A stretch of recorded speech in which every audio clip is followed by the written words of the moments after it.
Hi, good evening, everybody. Welcome to Society Science at Carnegie Science Center on this 9th day of December, 2021.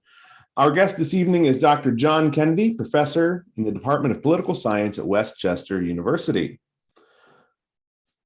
Dr. Kennedy serves as an expert witness during congressional redistricting case and gerrymandering trial in Pennsylvania, and is a widely sought expert commentator on presidential elections and statewide elections in Pennsylvania. He also served on Governor Wolf's Redistricting Advisory Council.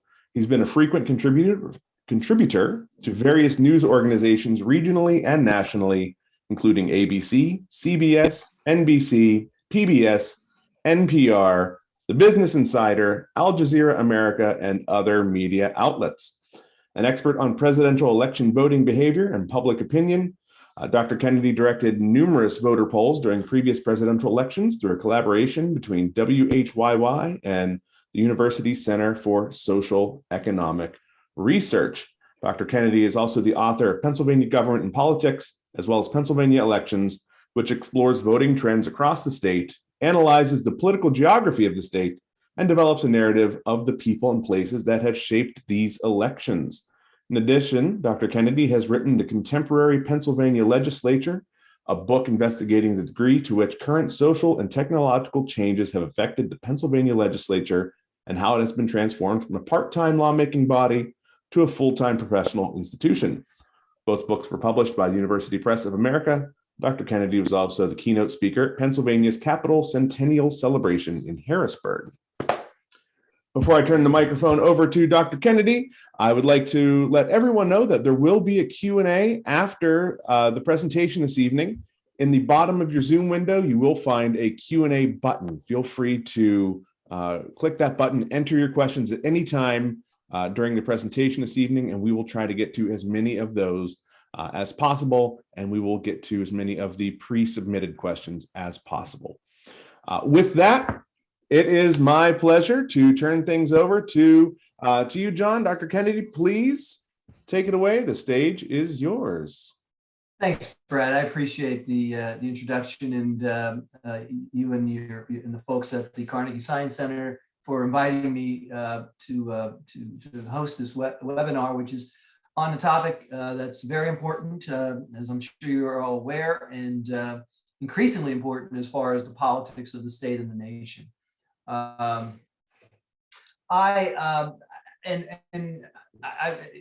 Bear with me, as far as Zoom is concerned.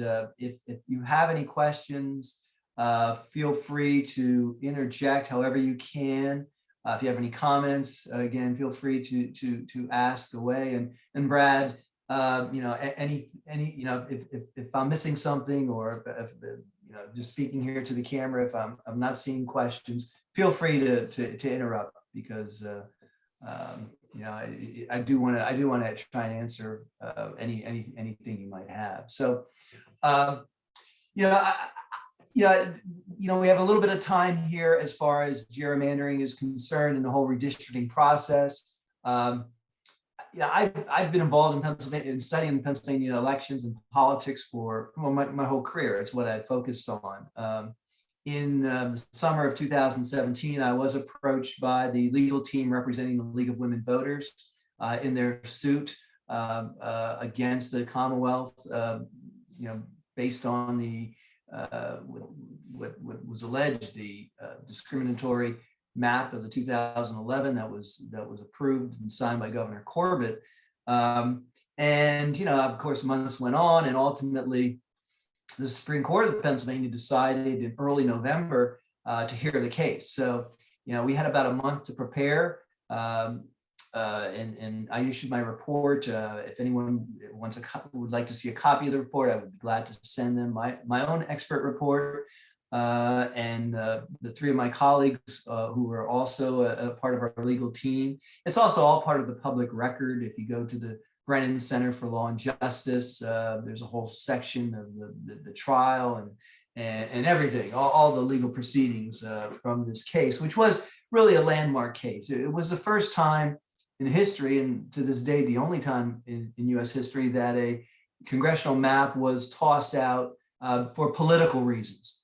We have had a history of maps going back to the 1980s for based upon voter rights and minority majority districts being tossed aside and being forced to be redrawn. But this is the first time that in U.S. history that for political reasons a map was tossed out, and it was a map that the lawsuit was focused entirely on the Pennsylvania Constitution. Essentially, our argument was that the Equal Protection Clause in the Pennsylvania Constitution was violated in that voters, particularly Democratic voters, were not able to express their preference for their member of Congress. The U.S. Constitution was never mentioned in the case.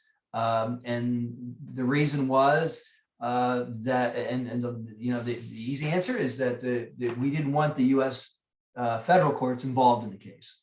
We wanted to focus solely on the Pennsylvania Constitution. When on January 20th of 2018, when the Pennsylvania Supreme Court ordered a remap and tossed out the 2011 map, there were, mainly the Republicans did appeal it to the U.S. Supreme Court. Justice Alito, who has jurisdiction for this area, however, declined to take it up and pass it on to the full court. Again, the reason being that in general, or as a general rule, the U.S. Supreme Court is reluctant to interfere. I would say they're not, because they did in Bush v. Gore in 2000. But the U.S. Supreme Court is reluctant to overturn a state court's interpretation of their own state's constitution.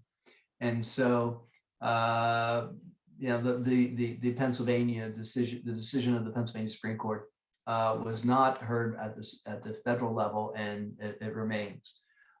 So with that being said, just a sort of background on the case, I do want to just first go over some basics of, I know you're probably well familiar with the whole process, but I do want to just provide some background on redistricting. So,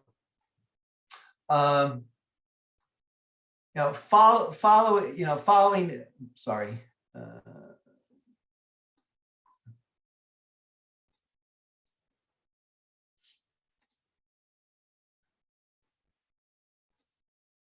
So, the redistricting, following this nationwide census every 10 years, as you know, a census determines where people are living. And of course, people move from one state to another state. They move from one part of a state to another part of the state. They might move from one part of town to another part of town. So the decision after 2010 was that we would have 18 congressional seats. Now, of course, we're because of, again, general stagnation in population, we are set to, in the new maps, to have 217. To have 17. Once a state receives its this information from the census, from the Bureau of the Census, from the Department of the Commerce, then they engage in redistricting. Redistricting is something that goes back, as you're probably aware, to 1812, and Governor Elbridge Gerry of Massachusetts drew a map that looked like a salamander, and someone commented and said, "Hey, that looks like that's a gerrymander." And so that's where the term gerrymander comes from the early 1800s, and the governor of Massachusetts. In Pennsylvania, I should mention the process between drawing congressional maps and drawing state house and state senate maps is totally different. So as far as the congressional maps are concerned, that is a legislative process. So that just like any other piece of legislation, the state house and the state senate submit a map to the governor, and then the governor can decide to sign it. It becomes law, which is what happened in 2011. Governor Corbett signing a map that was sent to him by the Republican majority House and Senate, and it became the law, at least for a few years. For state house and state senate districts, and they are drawn by a 5-member commission. The commission is made up, the Legislative Reapportionment Commission, the LRC, is made up of 5 members. 4 members are sort of de facto the leaders of both parties in the state House and the state Senate. So, and of course, they don't often come to an agreement, and it's up to the 5th person. The 5th person is appointed by the Supreme Court, the Pennsylvania Supreme Court. In 2011, the Supreme Court of Pennsylvania had a 4-3 Republican majority, and they appointed as that 5th person, the tiebreaker, former retired judge from Delaware County, a Republican. This time, the 5th person is someone who doesn't have a particular political background, but I'm sure you're from Western Pennsylvania. You are aware of the former dean of the University of Pittsburgh Law School, Mark Nordenberg, who is going to be the arbiter for this next go round. So it is 2 different processes. Right now, I've been appointed, and myself and 5 others, by Governor Wolf as his reapportionment council. And we have, on the governor's website, you can find a copy if you're interested. We have laid out a number of principles that to guide the governor. So when it comes time for him to make a decision to sign or reject the map that's going to be put forward and sent to him by the state House and state Senate. But again, that's the congressional U.S. House maps. The governor doesn't have a role in the state legislative maps, and the redistricting council that I'm involved in doesn't have a role as far as any guidance for those either. As far as drawing maps and a gerrymander is basically drawing a map for some political gain. It can be partisan, it can be ideological, it can be to benefit incumbents, but it's drawing a map with some intent for some political gain. And the two major techniques used in creating sort of a gerrymander is either cracking or packing. Cracking is basically taking a political community that would out of itself perhaps create or hold a district or control a district and just literally crack it. Split off, for instance, at the state house level, in 2012, Westchester Borough is Democratic, and Westchester University, the student population, which is about 17,000, although that's overall, not all on campus, but it's about 17,000. That's Democratic, more so, in fact. At the state house level, after the 2010 the map, the map cracked the borough and placed it in, sort of diluted it into a more Republican surrounding region and the townships surrounding the borough on one hand, but cracked it and put the university in another borough, in another district. So that's, you want to take a district and basically slice it or a community of interest and slice it so that its votes are diluted. Packing is the exact opposite. A common term used for packing today is vote sink, which I kind of like. You place you want to waste as many votes as you can of your opposition in a few different districts, and then spreading out your support overall. So you can have one district which is going to be overwhelming for one party, but then you've created districts around them which are going to be not overwhelming but safe enough. Anything safe is like you get like a +10 district where you're winning by more 10 points or more. You're reasonably safe. That even in a bad year, because you don't want to create districts for yourself where your margins are too slim, so that when a bad year arrives, they get wiped out, or some get wiped out. And I will say this, we'll look at some maps and such. the Democratic Party is at a natural disadvantage in Pennsylvania and in many other states as well, just because of the natural sorting. Democrats do tend to cluster more, so in urban areas, so that in places like Pittsburgh and in Philadelphia, which are overwhelmingly Democratic, there's going to be a lot of wasted votes, and there's little you can do about it. So that there is a sort of a natural disadvantage, whereas overall Republicans voters are more dispersed across the region, such as Pennsylvania.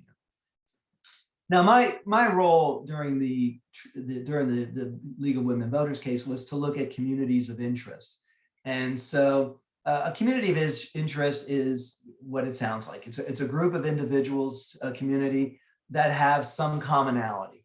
And a county can be a community of interest, not necessarily, or it can't be necessarily limited to that. But for instance, the 2011 map split Montgomery County, which is where I live, into 5 different congressional districts. And in fact, 5 different congressional districts, and none of the representatives of those 5 districts actually lived in Montgomery County. So they really carved up Montgomery County. Berks County, Westmoreland, out your way, was also cut into 4 districts, so that one thing you look at is how many counties, how many municipalities are split, and this chart sort of details. 2000, we had a similar gerrymandered map. Prior to 2000. There was always a bipartisan map, because one party, at least there was split government. One party controlled either the governor or at least one of the state houses. So they would force some compromise. In general, what would happen if up until 2000, when the state lost 2 seats, which is what was the trend, Republicans would eliminate one in the Southeast, and the Democrats would eliminate one in the Southwest, because again, at that time, the Southwest was the strength of the Democratic Party in Pennsylvania. 2000, the Republicans controlled the process. In 2010, they did as well. And you can see how the number of split counties and split municipalities increased quite a bit during that time. This next chart takes a look at the 3 elections that were impacted by this 2011 map. So we had 18 seats in 2012, which was a pretty good Democratic year. It wasn't a great year. President Obama carried Pennsylvania in his reelection. Not overwhelming, not as strong as he did in 2008, but it was a decent Democratic year. And you can see, even though the composite Democratic vote of all those 18 seats, if you were going to add up every vote in those 18 congressional districts, Democrats actually came out with 50.8% of the vote. And yet it yielded only 5 seats. So that is an effective map from a Republican standpoint. And in fact, as you can see, 2014, which was a good Republican year, very good, and 16, which was a good Republican year as well, no seat changed hands. Not one seat in each of those cycles changed hands across the state. That's how successful that the 2011 map was. Some examples, briefly, we'll look at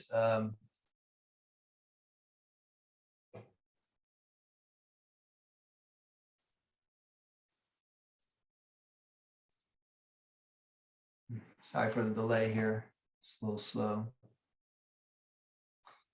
So here's some examples of some splits. The city of Bethlehem was split in half and moved from a competitive, what would be a traditionally competitive seat, and half of it was pushed into a Democratic vote sink. Easton was moved out entirely of the Lehigh Valley district. Easton's the county seat of Northampton County. Reading was cracked entirely out of what was most of Berks County. Coatesville was split from most of Chester. County.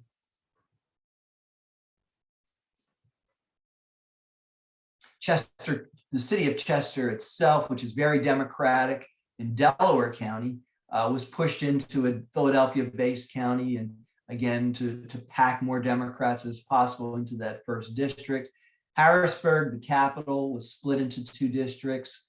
Monroeville out in Allegheny County was split into 3 different congressional districts, and Wilkes-Barre was split as well out of a traditional district. So, just to give you an idea of what it looks like, this is the old 1st congressional district. And just let me just preface my comments here on what we're looking at. And I think I need to let me expand this.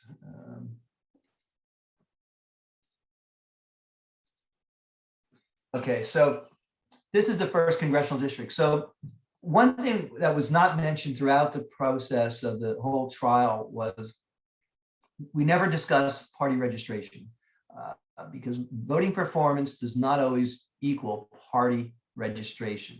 We see right now, for instance, out in the Southwest, particularly in the counties surrounding Allegheny, Democrats still have a relatively healthy registration advantage in many of those counties. But as I'm sure you're aware, voting performance has changed considerably in the last few years. So voting performance generally predates party registration change. So what you really need to look at is how voters perform. And so in 2011, when these maps were drawn, they went and looked at, whoever was drawing the maps, they looked at the 2010 U.S. Senate race. If you recall, that was a very competitive open seat race between Pat Toomey and Joe Sestak. Again, it was very close. It was one in which there was no really geographical issue, so it wasn't East versus West, which would have sort of impacted the results. It was Toomey from Lehigh and Sestak from Delaware counties, 2 sort of Southeasterners anyway. And these maps were part of the case. They weren't my maps, just as a point of disclosure. They were from Professor Warshaw of George Washington University, who put these maps together, and he's been kind enough over the years to allow me to continue using them. So the blue highlights obviously the more Democratic parts of an area, and the red the more Republican. So you can see this is along Philadelphia.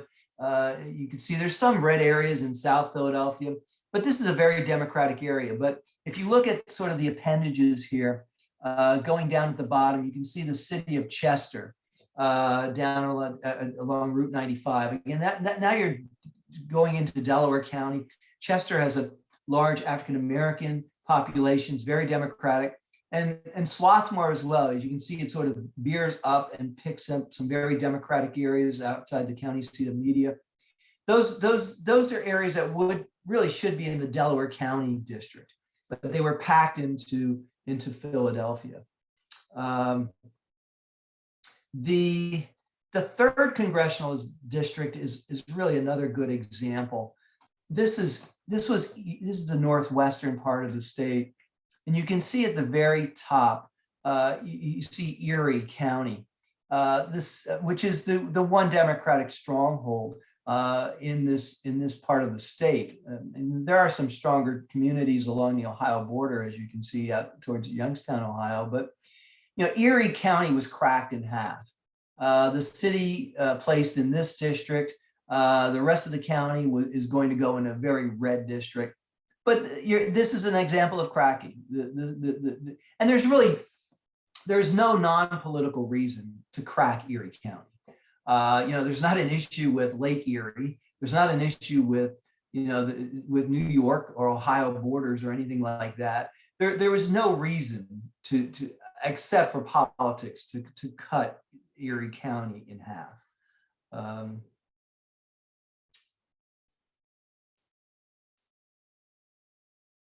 So moving along, here's the other here's that other half of that Erie County, which was in the old 5th congressional district. You can see those blue areas, they get washed up in the sea of red.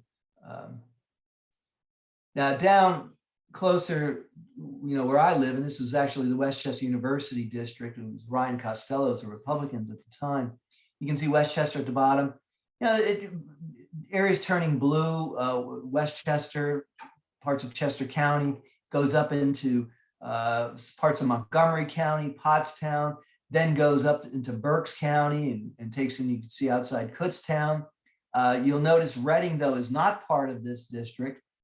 And then it jettisons all the way out past Lebanon County into Lebanon County, which, as you can see, is very, very red. So it really takes, and you're taking areas that are trending blue, but you're pulling in red areas from miles and miles away to try to keep them from being red. And the next one is one, if you followed the case, is probably the most notorious congressional district in the country, and that was the old 7th congressional district. It was represented by Pat Meehan, and this is the infamous Goofy Kicking Donald district. You can see it takes in some very Democratic areas outside Philadelphia, Delaware County, up into Montgomery County. There's a very thin, if you look and see where King of Prussia is labeled, there's a very thin area, which would be, I guess, Goofy's Neck, in which the district is held together by nothing more than part of a parking lot of a steakhouse, Creed's Seafood and Steak. And then you can see where Goofy's Kicking Donald, there's a slight, it's a medical facility where they're connected. And it's essentially 2 different districts. You can drive miles and miles from one section through an entirely different district before you get to the other half of it.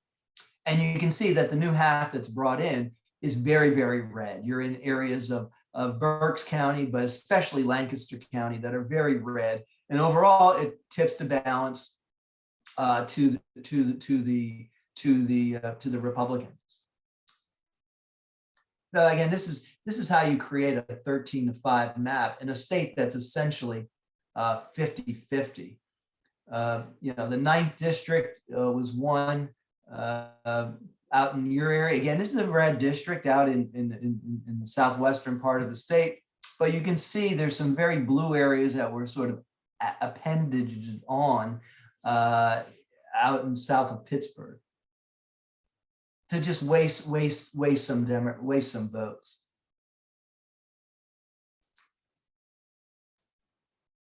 Now this next one, the old 12th, is one I'm sure you're really familiar with. This is another technique if you can do it, you might give it a go, in which the Republicans were able to what some people call hijacking, where you take 2 members of the other party and you combine their districts. It doesn't matter how far away they are from each other. You can combine them.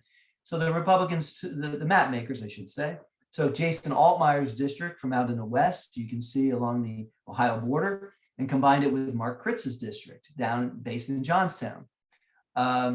And both, of course, ran against one another in the primary. They were forced to. But overall, very creative, when the map was finalized, it did, because it does go kind of some very red areas down towards the West Virginia border, pulls in some very red areas. Overall, though, it became Republican. And so Mark Kritz, I believe, won the primary, so that eliminated Altmaier. And then Keith Rothfuss defeated Kritz in the general. And so it netted, for the Democrats, it eliminated 2 representatives with one district. But I do want you to note, if you look at there's a tentacle that's open there. If you look above Pittsburgh, a little bit to the northeast of Pittsburgh, where you'll see that tentacle up the river. And you know better than I do. I don't recall if that's the Allegheny, the Monongahela River, but there's a reason that tentacle exists, and we'll see that in a later map.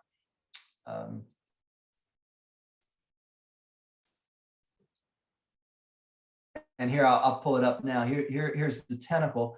This is the 14th district,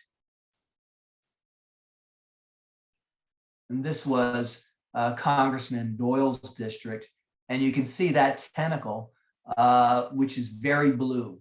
So and that's something when you look for maps, when you see these kind of things that just stand out, you know it's not an accident. And you can see that had that tentacle, which goes up if you're looking, lower Burrell, Tarentum, I might be, up past Oakmont, might be mispronouncing some of these towns, but if that had been included in that earlier 12th district, it would have made it probably it would have tilted it Democratic. But and this is a vote sink. This is a Democratic vote sink, and as again, this is going to be a Democratic seat, but by pulling in as many as you can, you're limiting Democratic success candidates elsewhere. Now I'm originally from the Lehigh Valley, so the old 15th meant a lot to me. Going back in the research I did, going back to the 1950s, Lehigh Valley district was always a swing district. It's a competitive area. Think of blue collar, union, conservative relatively, culturally. It's changed a lot in recent years due to migration from commuters into New Jersey and even New York. But so you're Reagan Democrats, swing area. And you can see that it took but my point is, but going back to the 1950s, this was a district which literally was won by each party an equal amount of time. So it was a real flip-flop swing district. So by taking Bethlehem and cutting Bethlehem in half and pushing it into another district we'll see that's packed with Democrats, taking out Easton, and then drawing it all the way further west through Schuylkill County, all the way down towards Hershey in Dauphin County, outside Harrisburg, they created a district which really tilted Republican. And the comment I made in testifying in the case was, again, as a community of interest, in growing up in the Lehigh Valley, you identify with the Lehigh Valley. It's the Lehigh Valley International Airport. It's the Lehigh Valley Transit Authority. It's Lehigh Valley Hospital. It's the Lehigh Valley Iron Pigs, the minor league baseball team. It's not the Allentown Hershey Iron Pigs. Okay, so to me, this is the most grievous, one of the personally, again, most grievous example of just a community, the Lehigh Valley, just shattered for political reasons. Again, here, the 17th is an example again, packing Democrats. What we'll look at is coming up here. This is a Democrat. It looks a little like a transformer, but you can see at the southern end, the bottom at the left arm of the transformer, you can see Allentown. You see Bethlehem, which is part of this district, Easton. It goes up into the Poconos, which tend to be Democratic. It's very, very, very tight up in the Poconos. And then it moves west to include pretty big Democratic cities like Scranton and Wilkes-Barre. This is a Democratic sink. And just since it's in your region, you can see, I'll pull up the 18th district. This in the southwestern part of the state. Again, it's an area which the southwest corner tend to be very Democratic, but you can see that by pulling it, in the mid part, pulling it further east, you're pulling in some very red areas in what I guess would be Westmoreland County to make it a district which would overall tilt red. So the Supreme Court in Pennsylvania took a look at this map. They decided that it had discriminated against proportion of voters in the state, and after allowing both the state and the the Republicans to submit a new map. They did. It looked better. It was still a 13-5 split, but it looked better. And that's an important point I should make. They really didn't have to draw these strange lines to achieve what they wanted to. You can do it with much more finesse. So they submitted a new map. Our legal team submitted a new map. The Supreme Court didn't toss both aside, and they hired a professor at the University of Stanford, or Stanford University, and he drew the new maps. And this is the map that we've had since 2018 and 2020 cycles. And I think everyone objectively can say that this map makes a lot more sense. And you look at that the mess that we had in the Southeast with those strange shapes. You can see that Montgomery County, Chester County, Delaware County, they're all as you can't always you might have to take a part of another county for equal pop. The districts must be equal in population. You can see that the old 7th district, Lehigh, Northampton, back whole. Again, they had to pick up a part of Monroe to equal it out population wise. In the West, you can see obviously the lines, the 14th, the 17th, the 18th, make much more sense. The 16th, Erie is again whole. So and the results have been since in 2018, 2020, we've had a 9-9 split, which 50-50. This is pretty much a 50-50 state. I think much more representative than a 13-5 map produced. So I mean that's a good. I think that's a good spot maybe to Brad to ask try and answer any questions or any comments anyone might have. Absolutely. So just as a reminder, if you do have some questions, you can use the Q&A feature in the bottom of your Zoom window. We're starting to accumulate some of those now. We'll start with some of the pre-submitted questions. And let me go through these and see which ones we've sort of covered a little bit. Sure. So here's a question that I was thinking of and someone else had asked. What are some of the factors that have made gerrymandering a worsening problem? Now, you mentioned, having the same political party in control of the legislature and the governor's seat, but are there other things that have made this easier to happen? Maybe technologies that we use to draw the maps and, mine the data in different ways. So is there, other reasons this seems to be growing? I mean, you touched on it, Brad, and I in my commentary, I'm criticizing the Republican map. Let's be clear that the Democrats, if you look at the map that the Democrats produced in the state of Maryland or states of Illinois, the Maryland map is worse than the Pennsylvania map that the Republicans drew. So this is not one party. Republicans tend to have had an advantage. Frankly, because they controlled after the 2010 midterm, they controlled a lot of these legislatures and still have an advantage today. But both sides engage in it. Let's be honest. Now there are commissions in some states that have been established, but they can be problematic as well because they are human beings on these commissions. They're not robots. They can be persuaded. Some individuals on a commission can be more influential than others. So there's no perfect way. There's no perfect way to draw a map. There's no perfect map. But to answer your question, I think you really touched upon it. Is that you can now because of software. And I'm not a map maker. I don't participate. And I should say this in context of why you're all listening to this today.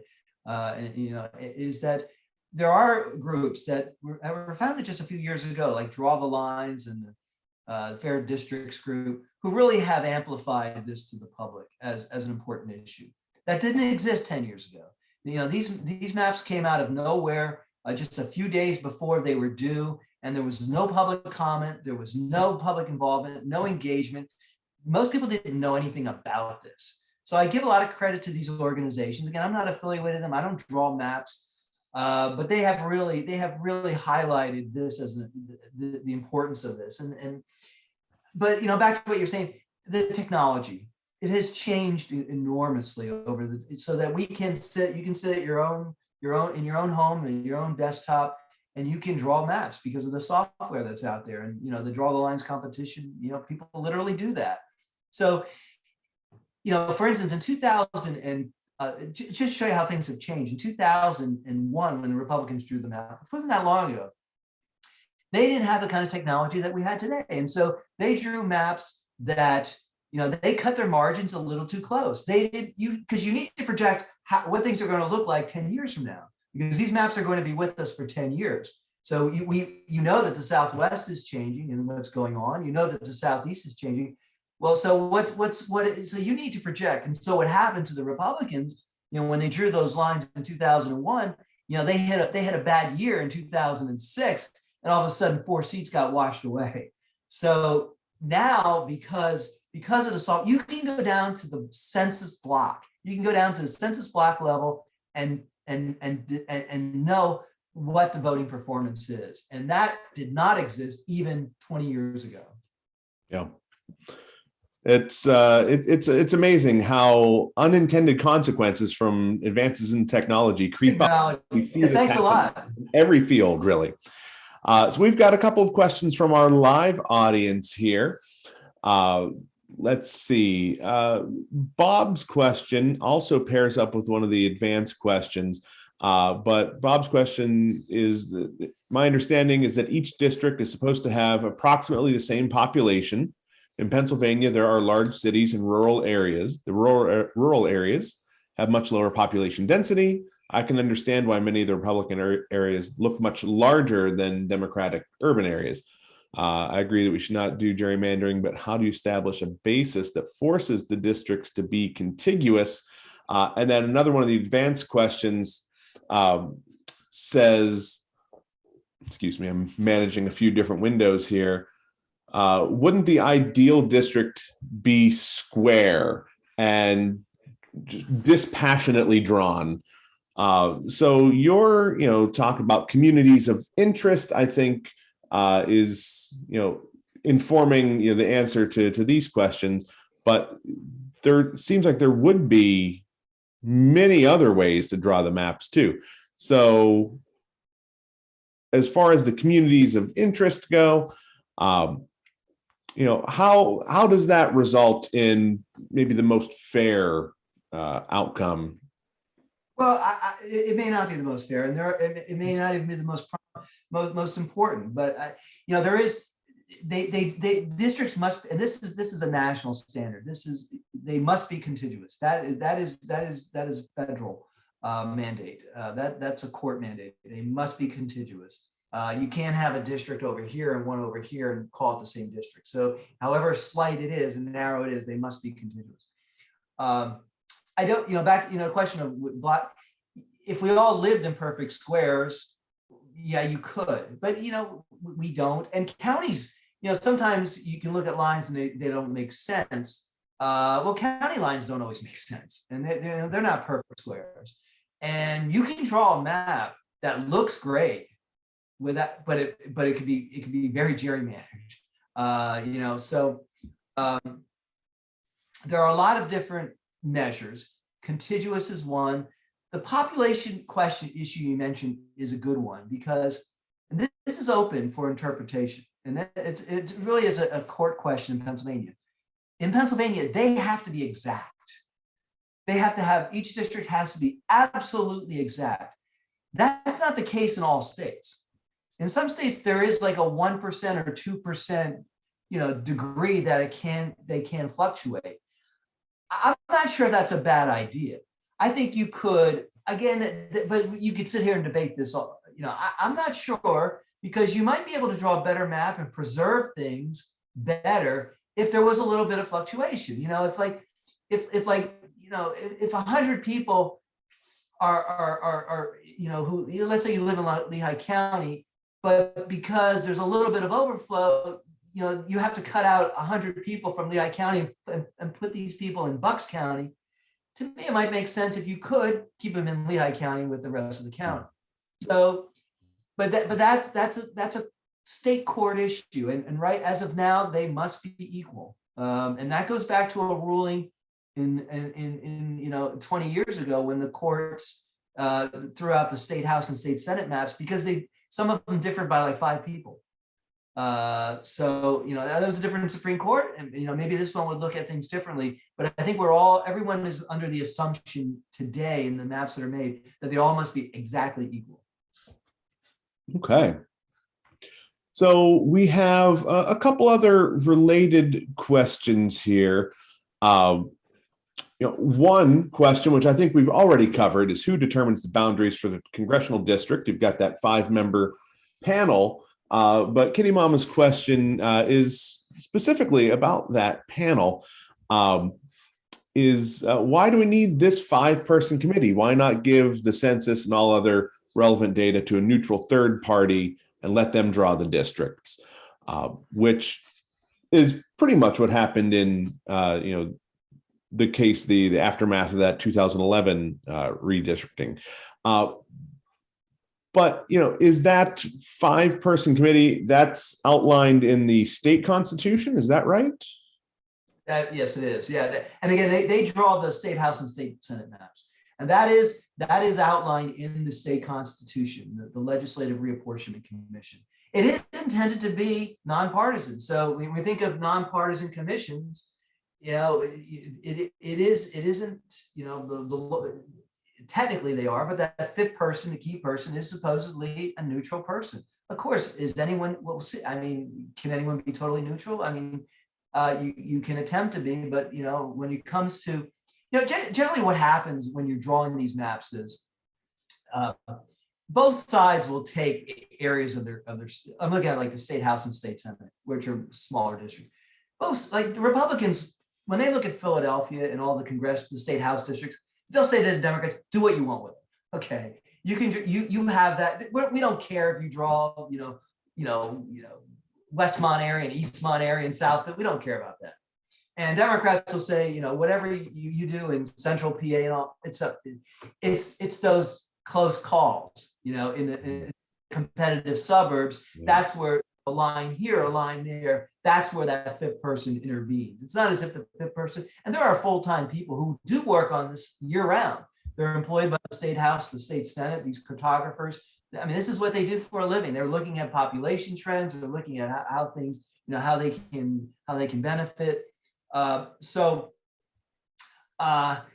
is in the state constitution, and in fact, some people have asked me, well, because the state house and state senate maps, there is gerrymandered, if not more so than the congressional map we just looked at. You say, well, how comes those are never challenged?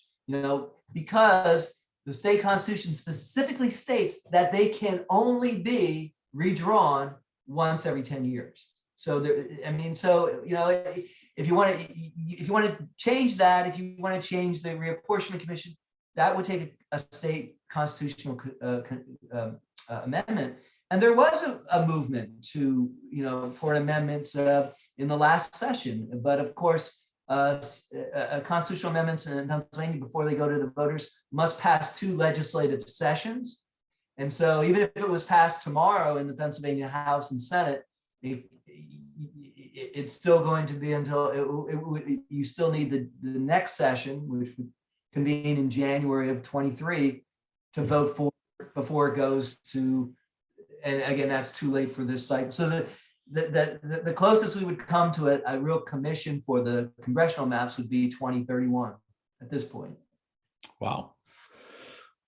And a lot of what you just mentioned there answers Richard's question, which was about the districts for state house and senate districts, those boundaries. And as you said, those can only be redone every 10 years, no matter what. It's specifically stated, outlined. Yes. Okay. Yeah. And there's nothing, by the way, there isn't anything, and Texas did this in 2003.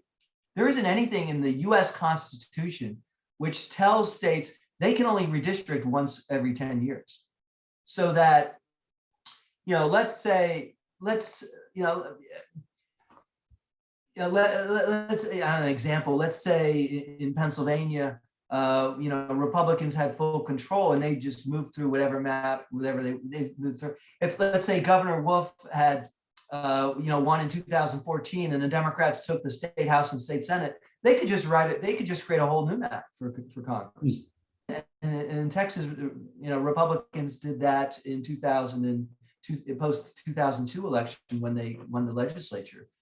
So you could read, and I'm afraid we're getting, it is somewhat disheartening when you look at what's taking place across the country, because because what we're seeing now is we're going to have fewer and fewer competitive districts. The number of competitive districts nationally it's just going to be a handful. You were discussing earlier, things have changed. Again, this isn't what I do, but there are a number of tests that can measure things like compactness, things like competitiveness.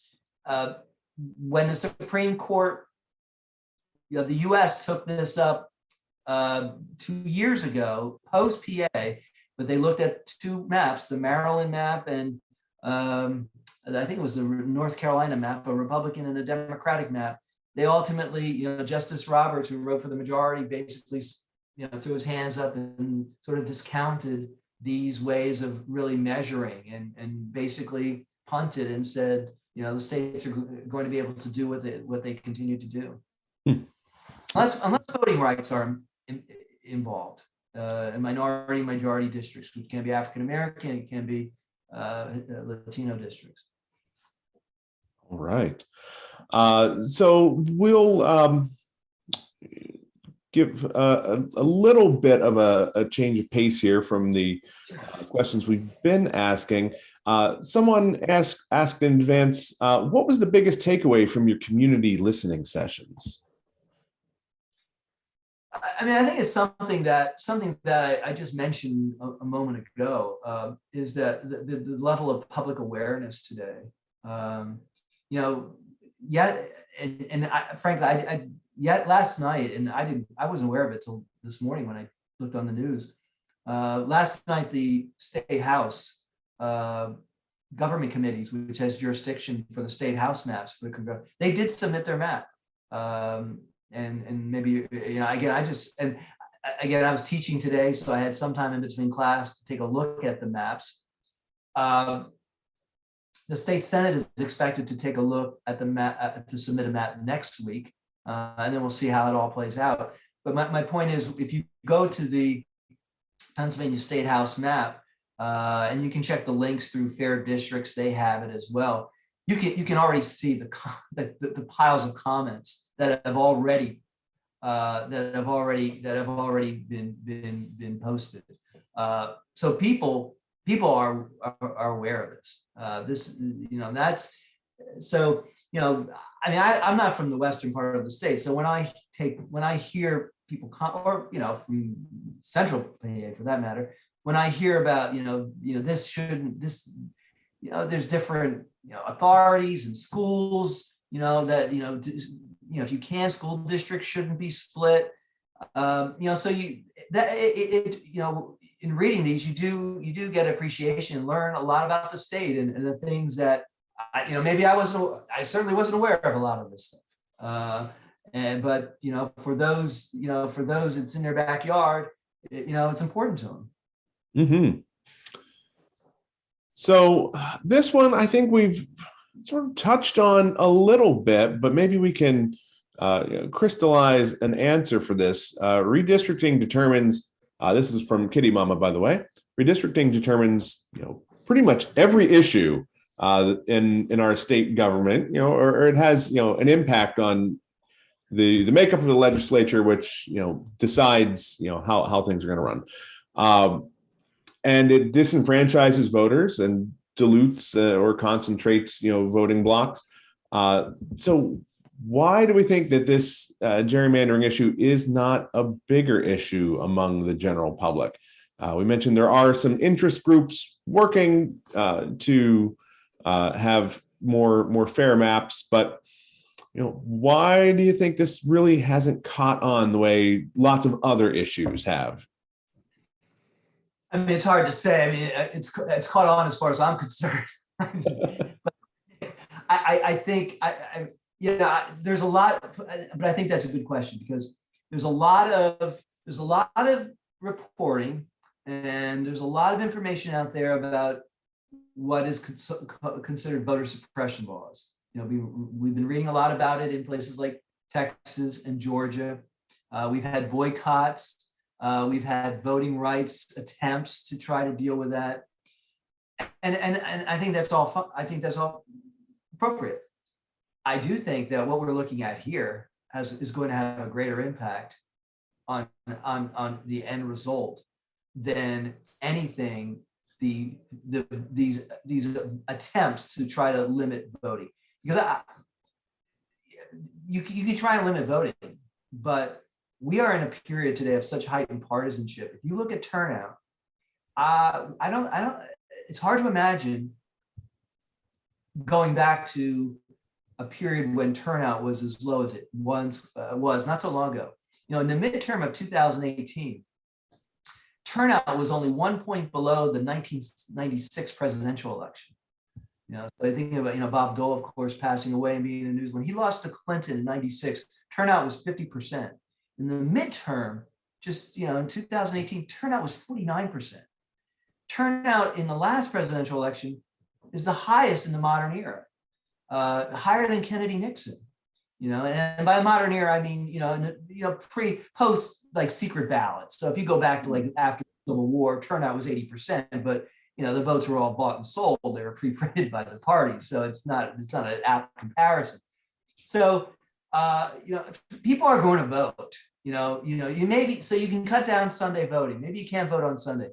I think people are still going to find a way to vote. There's so much intensity today. There's people, but will it have an impact? And I'm not here. I am not supporting voter suppression attempts, but I'm saying those attempts and this is going to have a greater impact. The way these maps are, you look at what's going on in places like Texas and Georgia, Ohio. Ohio is a state that, Trump won, I think, with 53% of the vote. The Ohio map stands as it now stands is one in which there's two Democrat. I don't know. I think it's like 13-2 Republican maps. So we'll see. Democrats are working in New York State, and that's going to be lopsided. Well, one thing, the way the Democrats have put themselves in some respect in defense is in states like California, in particular. California has a commission. Colorado has a commission. Virginia, we saw has a commission. Washington has a commission. Those are states. California with 54 electoral votes. You could draw a map in California you could draw a 50-4 map in California. I mean, the commission's not going to do that. But if the Democrats had control of it, and they do have control of government, like Republicans do in Texas, they could literally prevent the Republicans from really ever taking control of the House. They could get a 50-seat buffer pretty much in one state. Wow. And I don't know the answer to it. I mean, I guess the only answer is if the courts eventually take into account some of these measures. I don't see this court doing it, but I think that's to have some guide rails on what to impose some guide rails on how these districts are comprised. Yeah, and I'm thinking that with the state's role in the districting for their congressional districts, it's like we have 50 laboratories, 50 political laboratories out there, all trying different things, and it is hard to have any sort of uniformity there. And 50, I was gonna say in all 50 of those states, one point that Kitty Mama brings up here in the Q&A box is that most legislators have a vested interest in not redistricting themselves out of a job. So there's a lot of public concern. There's a lot, there are a select number of individuals who have, a vested interest in this process too. So it's complicated, it's sticky, it's tough. And I think another unfortunate consequence of it is, as everyone's aware, the increased polarization of our politics. And what it's doing by making, overwhelming Republican districts and Democratic districts and fewer safe districts, we have fewer moderates, fewer deal makers. And so, if you were to plot out, 30 years ago, the Congress and how members behave and how they vote, it would look pretty much like a bell curve. You have those at the extremes, but mostly everyone sort of. Now we're seeing a reverse bell curve. Fewer and fewer in the middle, and more lawmakers, because they're afraid of being primary. If you're in a safe district, Democratic district, you don't have to worry about a Republican in November. You're just worried about being primary. And likewise, a Republican. You're not worried about a general election, a Democrat. You're worried about being primary by another Republican. So everybody's running to the polls. And that has created a situation today. And there's other factors such as the media as well, which contribute to it, and which is really unfortunate at minimum, but dangerous as well, as far as where we're headed. Okay.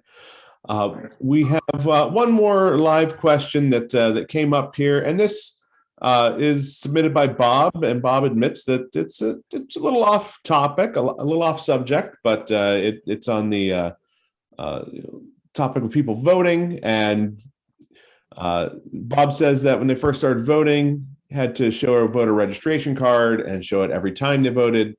When did we make the move to not showing that ID? And if it was required, would that put an end to many of the voter fraud questions? So I think that's, like Bob said, a little off topic here. And, if you are. I know, I welcome that question.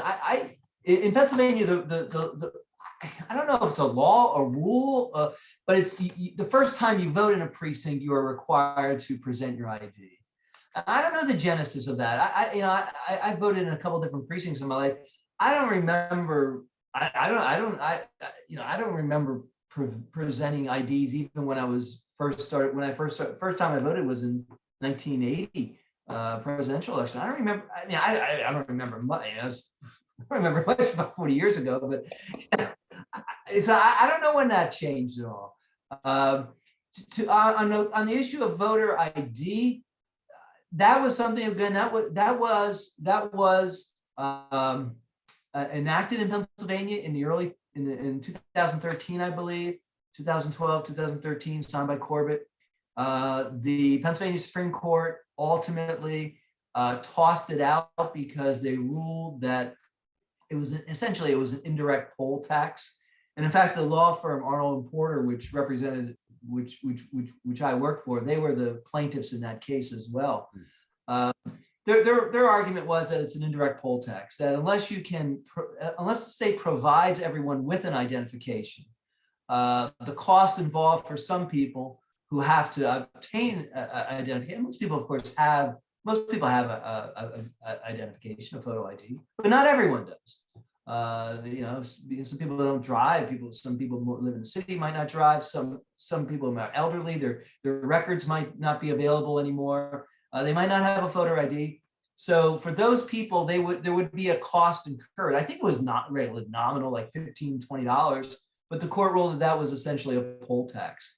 So unless the state guaranteed that there was a way that everyone could obtain a photo ID, then it's invalid. As far as would it establish more faith in the system? I don't know. There has been very few historically, very few examples of individuals being prosecuted and convicted of voting twice or something like that. I mean, so my guess is even if we had voter ID, there would still be there would be some excuse based upon, well, votes are coming in the middle of the night. Where are they coming from? I just think there would still be another canard as far as some alleged corruption. Right. But And we'll take this one here. We'll say this one will be the last one because I think this is a fruitful discussion and we could probably go on all night, but we've got to cut it off at some point here. We've got to let John Fine. feed that turtle before long. I'll stay as long as there are questions. I'm fine. This question is from Yale, and given redistrict drawing is driven by census count, which is reflective of the population, which includes citizens, non-citizens, both documented and undocumented, registered voters, non-voters, etc. What can we say about individual representation? Is that appropriate and fair and desirable? So let's so with the census being the deciding factor here, but it doesn't include everyone who can vote, is this even the most fair way to do it using census data? Well, I guess that's a subjective question. There are differences of opinion. I don't have a particularly strong opinion on this. I guess I've never really thought it through per se, but do you count just citizens? Do you count people who may not be citizens, but they're living here? They're they might be working, they might be taking services, they're paying taxes. It does have, it can impact overall how some states who receive a greater share than some a lesser share. The census itself is not perfect. You look at the non-response rate for the census, and in fact, some states, because they didn't promote the census as much as they probably should have, they probably cost themselves some seats. Rhode Island was expected to lose a seat. They went from 2. They were expected to go from 2 to 1, but they ended up maintaining 2 because their census, their response rate was so good. New York State, it was excellent as well. New York State came very close within a few thousand of not losing any seats, and it was expected they would lose 3. So the census is not perfect. Is there another way? I don't know. I don't know how else to count heads across the country. Yeah. We had some unique situation, of course, when the census was being conducted. Obviously, we're in a global pandemic, but the response rate itself isn't perfect. And that's one reason I think you can go back and say, if it's maybe our district shouldn't be, maybe there could be a % deviation. Yep. And we're getting comments here, not everyone responds to the census. So we're talking about those response rates. So, and, it's not a perfect system. And some districts even, count people who, aren't able to vote, like folks who might be incarcerated in federal prisons who aren't members of the community necessarily. So there are a lot of places where it might not be the most accurate or the most fair. And that's another issue, of course, incarceration. Are they most state prisons are in rural areas, and should they count in a rural area, or should they count where their original home was? That has an impact. Yeah. All right. Well, I haven't seen any more questions roll in here, so I'd like to take this opportunity to thank you, John, on behalf of myself and Carnegie Science Center and our audience for spending your evening with us. We appreciate your insights and answering all these great and thoughtful questions here from the audience. And I would also like to let everyone know that if you enjoy this type of programming and you'd like to see More of that, go to our website, carnegiesciencecenter.org, and under the programs, you'll find Society Science, where we will announce other topics coming up for political science, science that affects society, like talks on vaccination, and a variety of other topics that might not be our traditional fare. But we want to give everyone a chance to dive into those topics. So thanks again, everyone, for tuning in. And remember, you can find a recording of this presentation and Q&A on Carnegie Science Center's YouTube channel in the very near future.